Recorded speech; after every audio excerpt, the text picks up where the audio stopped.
Hi, I'm Lisa Marie Latino, and thank you for tuning in to another episode of Hip New Jersey.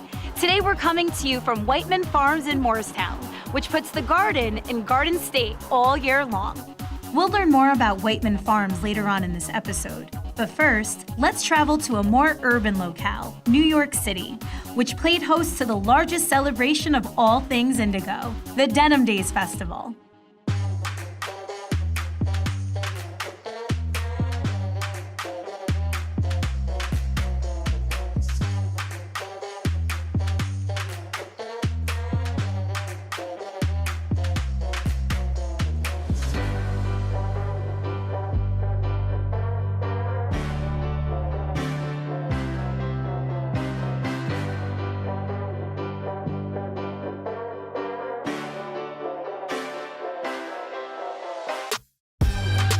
I'm Nikki Lane. You're here in my booth. It's called High Class Hillbilly. My full-time job is as a country music singer, but my other passion and something I put just as much energy into is my store here.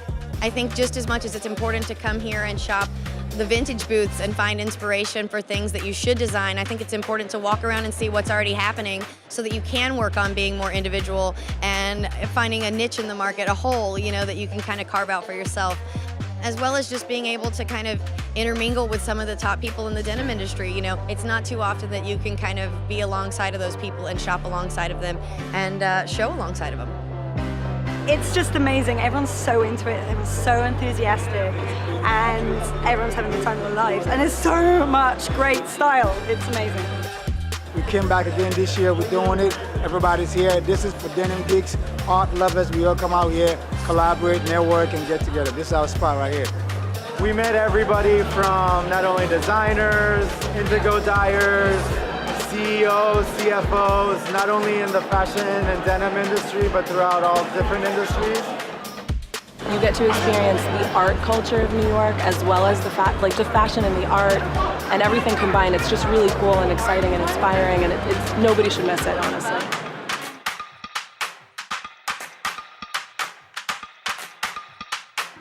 There's no better way to spend autumn weekends than outdoors.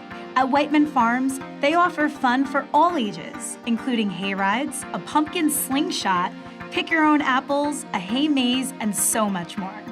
This country living has definitely inspired our next guest, Nashville singer Nikki Lane, who is a force in both the music and fashion industries. High Class Hillbilly is probably my biggest vice. It's a vintage store in Nashville. When I moved here from New York City, that was my previous job, managing vintage, and it seemed like the easiest way for me to juggle a new music career and a way to sustain living here. It started out really small at first, just a few jeans and a few boots, and now we've expanded and we travel kind of around the country buying and selling things in tandem with performing music. I always joke that I started music out of spite. I was dating a guy that was a musician, and we had a breakup, and he told me to mind my own business so that he could go make a record. And I did mind my own business. I came to Nashville and I made my own record. I wasn't currently a performing artist of any kind. I just was kind of living on a little bit of a challenge to kind of show him that I thought I could do what he did. And it was kind of like, a project for me in the same way that High Class Hillbilly became a project for me. I was challenging myself to do something. So I got the record deal, which was not enough to live in New York City, and we came here to Nashville to try to juggle, a new endeavor and kind of breaching into a new career. And that's when I feel like I really fast-tracked and learned how to be a musician. Now I tour 180 dates a year, which is why I like to vintage shop in tandem. And it's all about spreading the song and finding fans and getting out there, but it's also about just being able to sustain being out there, which is why I think that the picking goes hand in hand and helps me feel creative and continue to do my job. Any endeavor that you're thinking about pursuing, young or old, you know what I mean, it's a career change, it's just all about persistence. I tattooed on the back of my arm recently, try harder, because it was something that I feel like my track coach said early on in my life that shouldn't have resonated so hard, but did. It's not easy, you know what I mean? I heard in early days of my friends being models, you have to be comfortable with 99 out of 100 questions being a no. And that's a tough pill to swallow. But then when you start to feel the no's, you know what I mean? When you start to feel the resistance and you know that like your yes is like coming, I feel like you can keep pushing. And sure enough, every single thing, I met a girl the other day that wanted to close her vintage store. She had hit in this spot where she's thinking about getting rid of all the clothes. And I just reminded her something I was joking about. I had a horse trailer that carried around High Class Hillbilly when I moved here, and a tree in my front yard broke, hit the house, and crushed the trailer. And I was convinced that the universe was telling me that I needed to close my store. And what ended up happening was this place opened because I was looking for somewhere to get rid of my stuff and ended up finding a new store.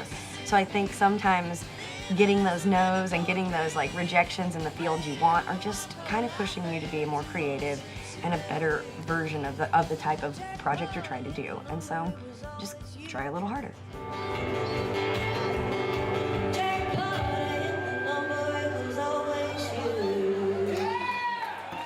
The market at Wightman Farms carries more than 120 varieties of fresh seasonal fruits and vegetables, including farm-grown super sweet corn and deliciously crisp apples.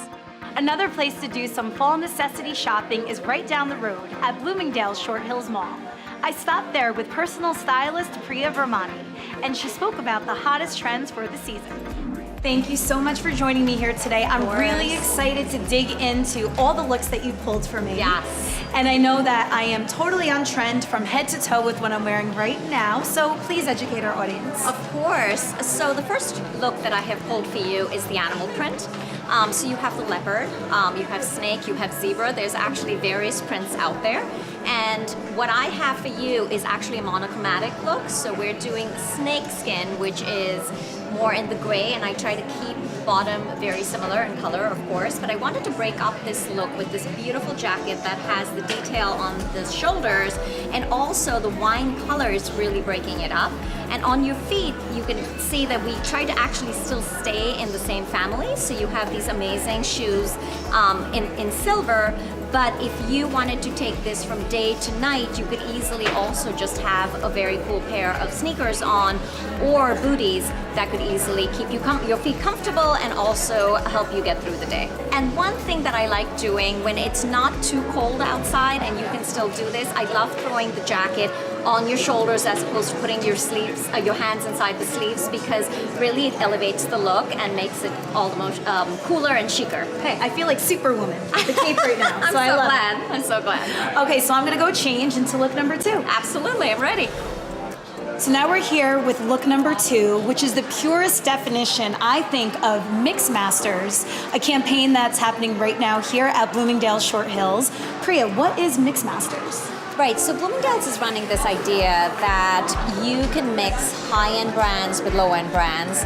You can also, as a woman of today, be able to go with a feminine dress, but then mix it in for comfort on your feet with a chunky sneaker or with a combat boot. So it's really about what you want it to be, that you don't have to stick with the age-old, if I'm wearing a pencil skirt, that I should definitely always be in stiletto heels as well. So it's really about mixing, like I said, brands, but also about comfort. All right, well, I can tell you, these shoes are so comfortable. Who makes them?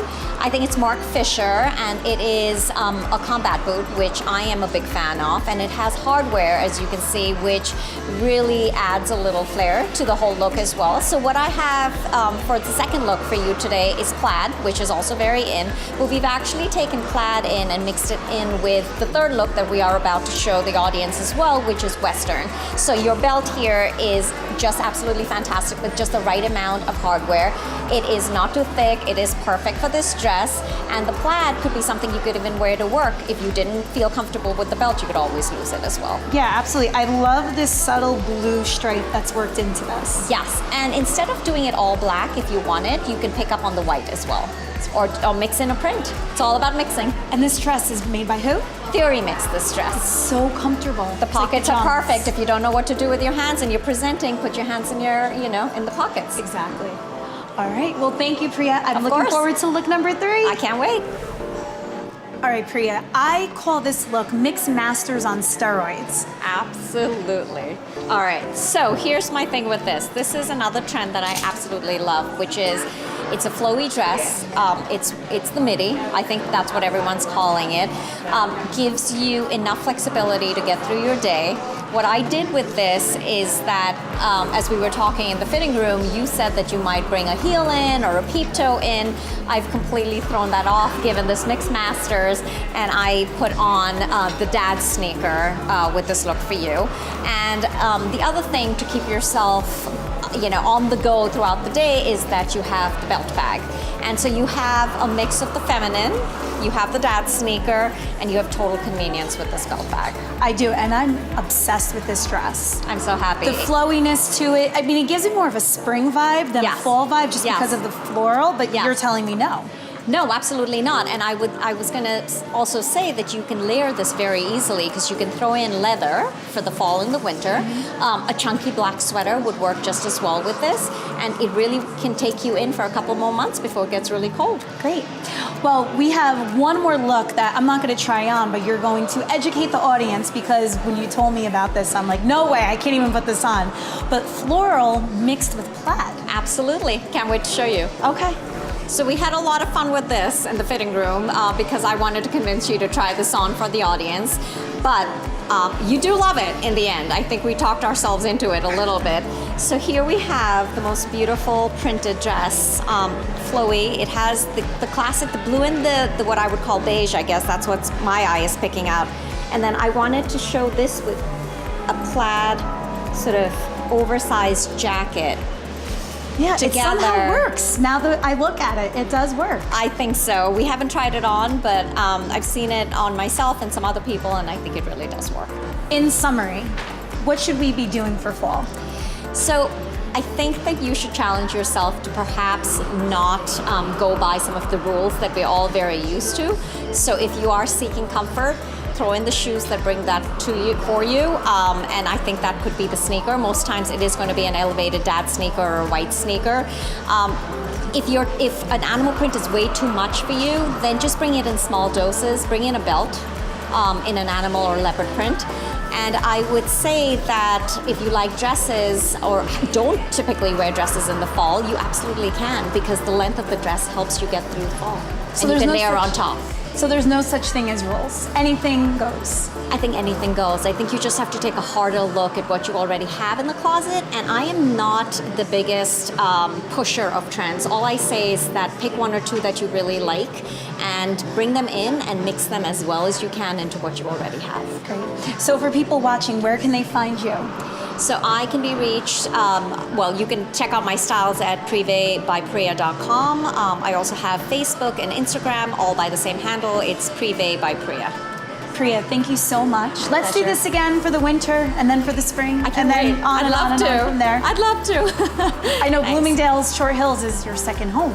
In fact, I'm here so much that people think I work here, but I love it, and everybody here is fantastic and so supportive because without the people who work here, I don't think I'd be able to service a client in the amount of time that I promise that they'll be in and out of here. Yeah. So it's a wonderful crew over here. And you make it so easy, and you're very open to collaboration and what people's limits are, which I really appreciate. Absolutely. I actually will look at if I style somebody and your body language is telling me that even before you've looked in the mirror that you don't like it, I will make you change. I only push up to a certain limit. I think beyond that, what's the point? You're going to buy it to please me and go back into your closet and say, what the hell did you make me buy? Never.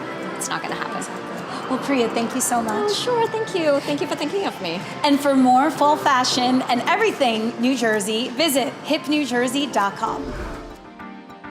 If you are looking for a fall getaway with a little southern flair, why not book a trip out of Newark Airport to Nashville, Tennessee? While visiting Music City, I spoke with PR guru Libby Callaway about the best places to see and be seen. Hi, I'm Lisa Marie Latino for Hip New Jersey, and we're actually coming to you from a different state, Tennessee. We're at Black Shag Vintage in East Nashville, and we're down here in support of Nashville Denim Days coming here in November. If you are planning on taking the trip with Hip NJ down, we're here today to tell you everything you need to know about Music City. And who better than to be our tour guide than Libby Callaway of The Callaway. How are Hi, you? very good. Thank you. Welcome to Nashville.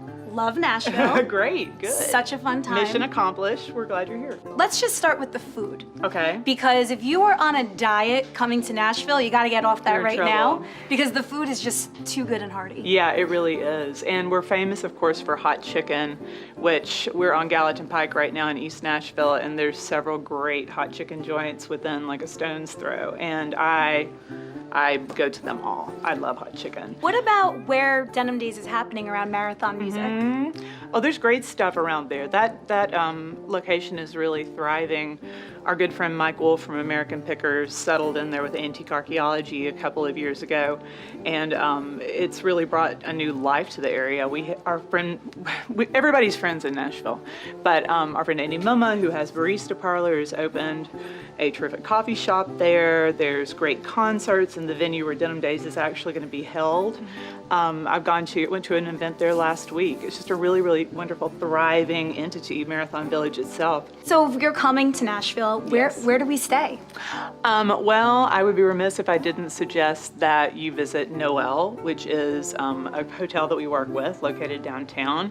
And the thing that's really special about this location, it's an Art Deco hotel from the 30s that has been revived and turned into a really thriving cultural mecca. It's a place where you can come and experience local art. You can shop in a store that I actually curate with local designers. So it's a way to step into a whole microcosm of what creative Nashville is today. Where do you go out for a drink? Well, the ultimate is going to Robert's Western World. It is the honky tonk to end all honky tonks. Some people argue with that. Everybody's got their opinion on the honky tonks, but Robert's is, to me, the one to go to. We're in Music City. Yes. Where can we go to get really good country music? Oh my gosh. Well, the Grand Ole Opry is out by the airport, close to the airport. It is amazing. It's got all the hottest country stars of today performing weekly. I think they perform 2 or 3 times a week. And then the Ryman Auditorium, which is the former home of the Grand Ole Opry, is downtown, close to Noel, close to Martin's Barbecue. And it's unlike any experience you've ever been to. It's a former church, and musicians wait their entire lives to play the Ryman Theater. And it is, they say, a religious experience. That's awesome.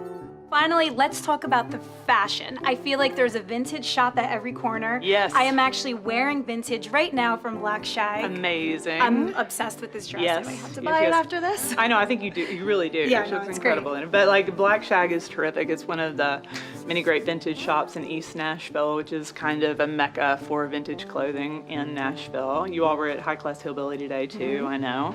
And then there's several vintage stores located throughout town. But if you're gonna go vintage shopping, I think you come to East Nashville first. Yeah. Well, Libby, thank you so much for giving us the 411 on Nashville. Oh, thank you. Happy to be here. Looking forward to coming back down here in November. Good. And Welcome. for everything on Denim Days, New York and Nashville, visit us at hipnewjersey.com. For over 90 years, the Wightman family has been growing and selling fruits and vegetables at the farm. In 1922, Albert Wightman and his wife purchased the first of the land that was to become Wightman Farms.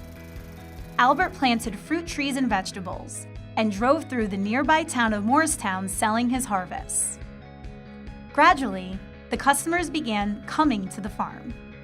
Even today, longtime customers remember the days when the fruit and vegetables were sold from a table under the mulberry tree across the street from today's market and cider mill.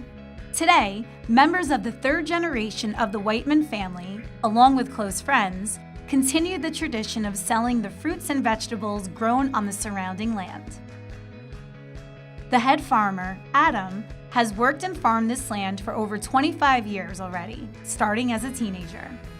He has ventured out over the years trying new farming techniques and seeds, bringing the farm to new heights. 2018 saw the 4th year of the popular Wightman's CSA program. Wightman's CSA program often includes new crops like cantaloupe, garlic, and even fingerling potatoes. The weekly boxes provide customers with local fresh produce and recipes to incorporate them into dinner. For more information, check out wightmanfarms.com. We are here with the owner of Wightman Farms, Adam Costello. Adam, congratulations on a magnificent farm here in Morristown. Thank you. So tell me your story. How did you become owner? I started working here when I was 14, and I worked through college. I have a degree in history education, and the owner decided that he wanted me to stay on. So we worked out an arrangement where I would take it over from him when he retired. And how has that arrangement been? It's been going well.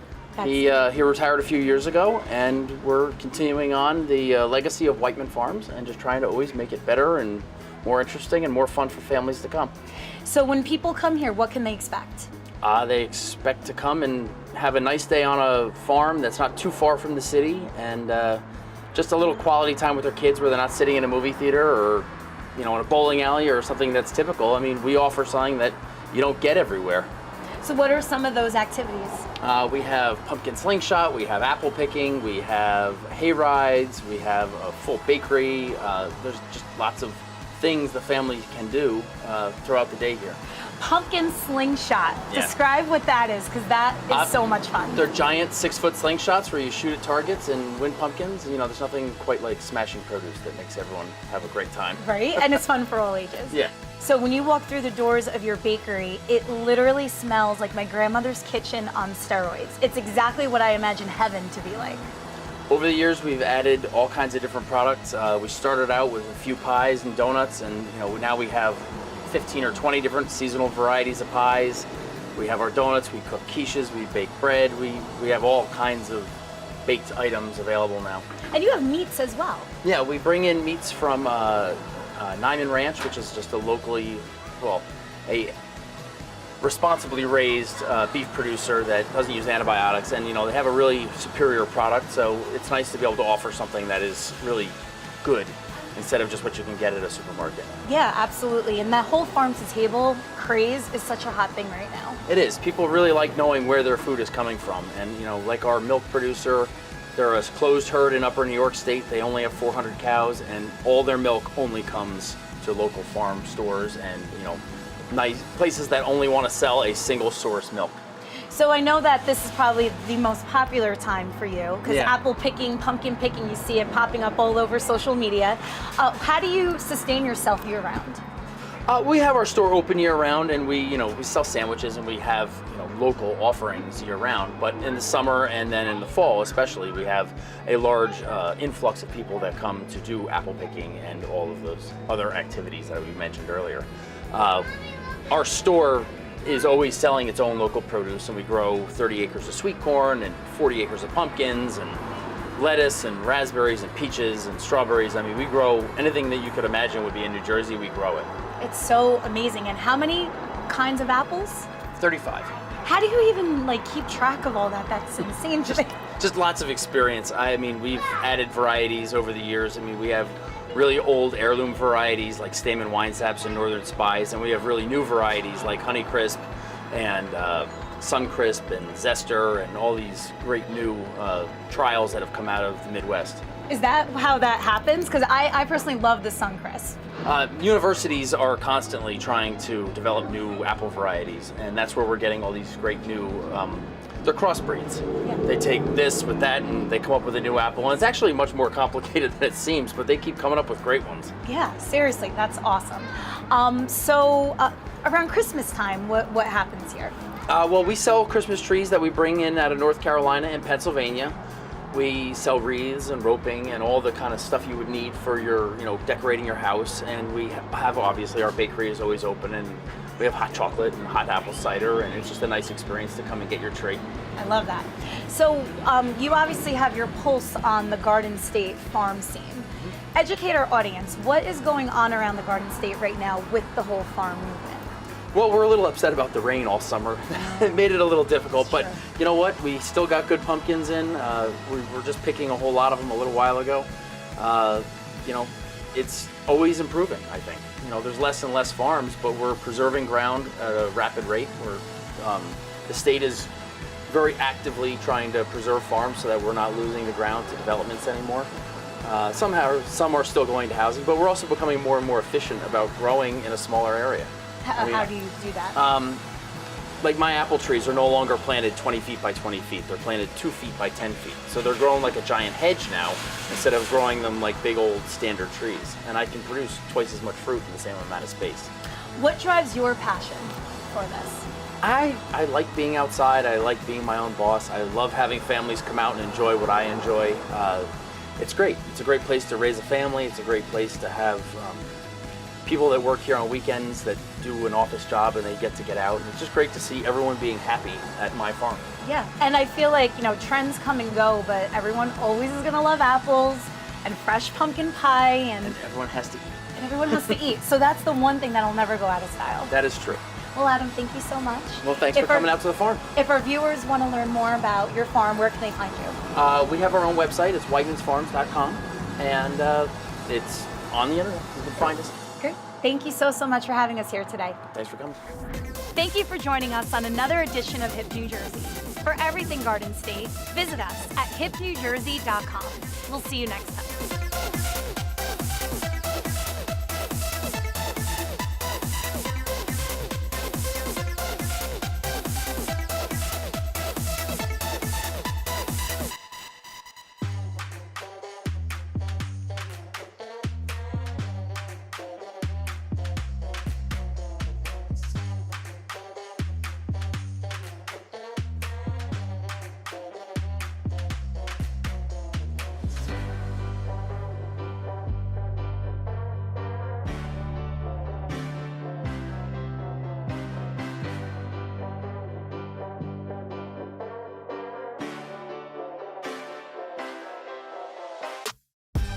Hey guys, I'm Nikki Lane. You're here in my booth. It's called High Class Hillbilly. My full-time job is as a country music singer, but my other passion and something I put just as much energy into is my store here. I think just as much as it's important to come here and shop the vintage booths and find inspiration for things that you should design, I think it's important to walk around and see what's already happening so that you can work on being more individual and finding a niche in the market, a hole, that you can kind of carve out for yourself, as well as just being able to kind of intermingle with some of the top people in the denim industry. It's not too often that you can kind of be alongside of those people and shop alongside of them and show alongside of them. It's just amazing. Everyone's so into it. Everyone's so enthusiastic, and everyone's having the time of their lives. And there's so much great style. It's amazing. We came back again this year. We're doing it. Everybody's here. This is for denim geeks, art lovers. We all come out here, collaborate, network, and get together. This is our spot right here. We met everybody from not only designers, indigo dyers, CEOs, CFOs, not only in the fashion and denim industry, but throughout all different industries. You get to experience the art culture of New York as well as the fashion and the art and everything combined. It's just really cool and exciting and inspiring, and nobody should miss it, honestly.